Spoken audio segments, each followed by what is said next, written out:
we have to talk about MSNBC. MSNBC has decided, I'm sure they paid gazillions of dollars to consultants. MSNBC probably hired all these consultants to sit around and say, what should we do? MSNBC, if you haven't seen the news, they changed their logo and their name from MSNBC to MS Now. And we put it up on the screen.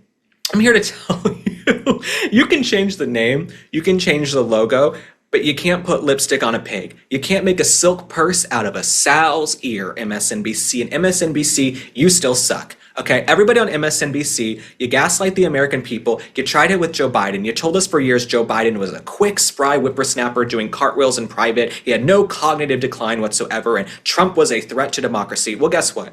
You idiots have egg on your face, and most of you are going to be out of jobs, okay?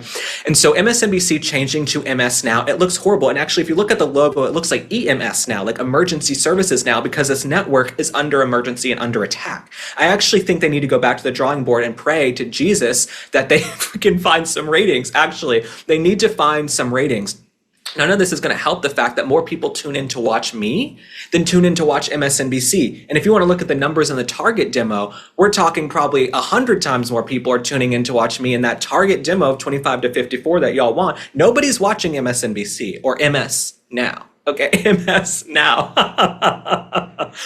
When I saw it, I thought it was like Miss Now, and I thought I didn't even know they wanted pronouns or genders. I was like, Miss Now? What about they, them now? But also, I think part of the problem with MSNBC is that everybody is ugly.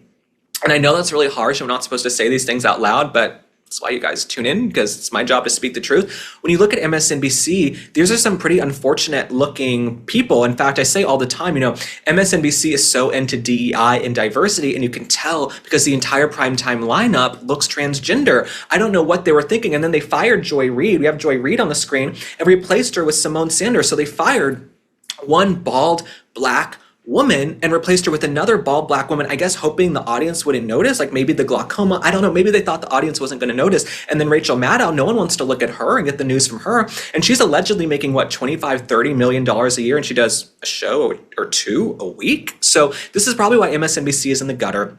Stephen Colbert is also going down. But I think what would help MSNBC is if they put some good-looking people on television. This is entertainment, okay? It's entertainment, but it's also the news, and you gotta give people something good to look at, okay? The networks and the shows that are doing well are when people actually look up, look nice, and they dress up to deliver the news to you. But when you go on MSNBC, and it's just this liberal propaganda, this just bizarre liberal propaganda. It's scary. It's spooky. You turn on MSNBC and they're like, the country is coming to an end. A far-right dictator is living in the White House right now. I was like, what the hell is going on? Like President Trump is like doing YMCA, and MSNBC is like, we will not see tomorrow. This is the end, everybody. Get your... Like, it's really quite creepy. It's really some creepy stuff on MSNBC. So now MSNBC is MS Now.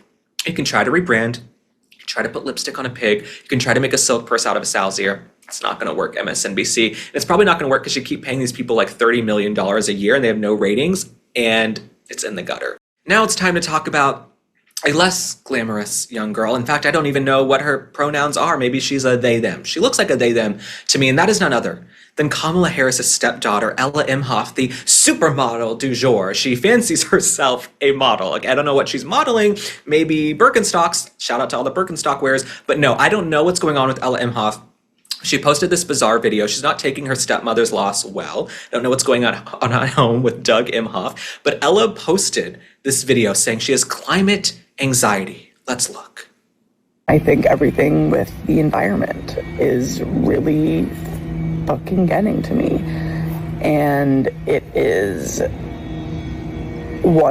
experience a lot of climate anxiety, like a lot of us do. It's not funny. Besides the small things we can do in pushing for change and fighting and protesting, and it's really hard not to sit in those moments where it just feels so heavy. I'm sorry, Ella Emhoff. It's hard to sit in those moments where it feels so heavy. It's hard to sit in those...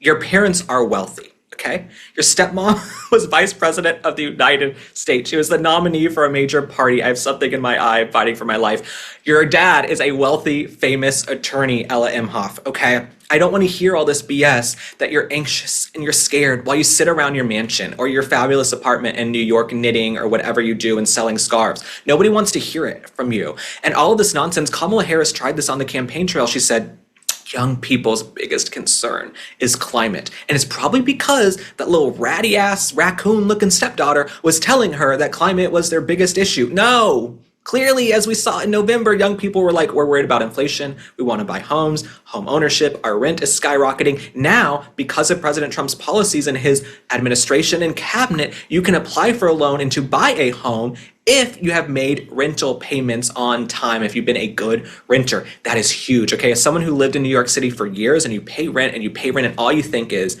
I'm just burning this money. I have no equity in this asset, don't own it, burning. That policy, incredible. It's going to help future generations and it doesn't even get that much coverage. But for Ella Emhoff to sit there, looking the way she looks, saying she has such climate anxiety, she can't go on and everybody's under attack. And then she probably goes inside where she has like 15 maids and nannies and assistants and helpers, and her stepmom was the vice president of the United States. So Ella Emhoff, screw you, we don't care, but we'll keep covering you because you're just such a ridiculous character.